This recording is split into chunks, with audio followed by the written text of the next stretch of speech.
मनीष तिवारी ने एक बार फिर कांग्रेस को निशाने पर लिया और मनमोहन सिंह सरकार की जमकर आलोचना की।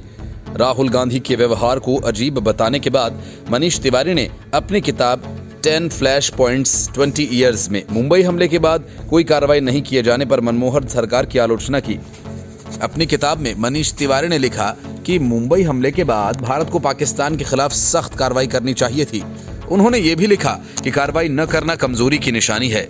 मनीष तिवारी ने अपनी किताब में लिखा कि जब किसी देश को अगर निर्दोष लोगों की कत्लेआम करने का कोई खेद नहीं तो संयम ताकत की पहचान नहीं बल्कि कमजोरी की निशानी होती है।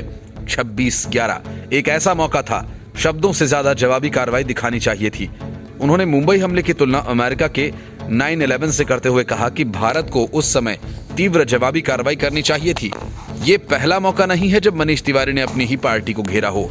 इससे पहले पंजाब में राजनीतिक अस्थिरता को लेकर उन्होंने कहा था कि जिन्हें पंजाब की जिम्मेदारी दी गई है उन्हें उसकी समझ ही नहीं है।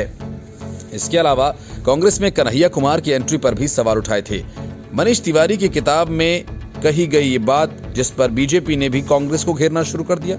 बीजेपी के प्रवक्ता शहजाद पूनावाला ने ट्वीट कर कहा कि मनीष तिवारी ने 26/11 के बाद यूपीए सरकार की कमजोरी की ठीक ही आलोचना की।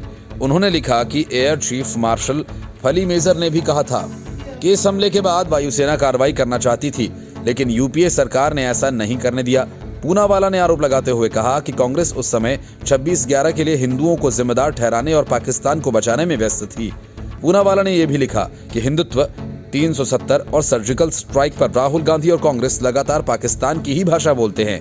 उन्होंने ये भी कहा कि कांग्रेस को बताना चाहिए कि जैसी कार्रवाई उरी और पुलवामा हमले के बाद हुई वैसी कार्रवाई 26/11 के बाद करने से किसने और क्यों रोका। 26 नवंबर 2008 की शाम पाकिस्तान के 10 आतंकी भारत में घुस आए थे। आतंकियों ने अलग अलग जगहों पर जाकर गोलियां बरसाईं। आतंकियों ने रेलवे स्टेशन, होटल, बार, ताज होटल, ओबेरॉय होटल जैसी जगहों को निशाना बनाया था। 26 नवंबर की रात 9:43 पर शुरू हुआ आतंक का तांडव 29 नवंबर की सुबह 7 बजे खत्म हुआ। मुंबई की सड़कों पर आतंक का ये तांडव 60 घंटों तक चला था। 9 आतंकियों को एनकाउंटर में मार गिराया गया था। एकमात्र आतंकी अजमल कसाब को जिंदा पकड़ा गया था, जिसे 21 नवंबर 2012 को फांसी दी गई। Report news of India.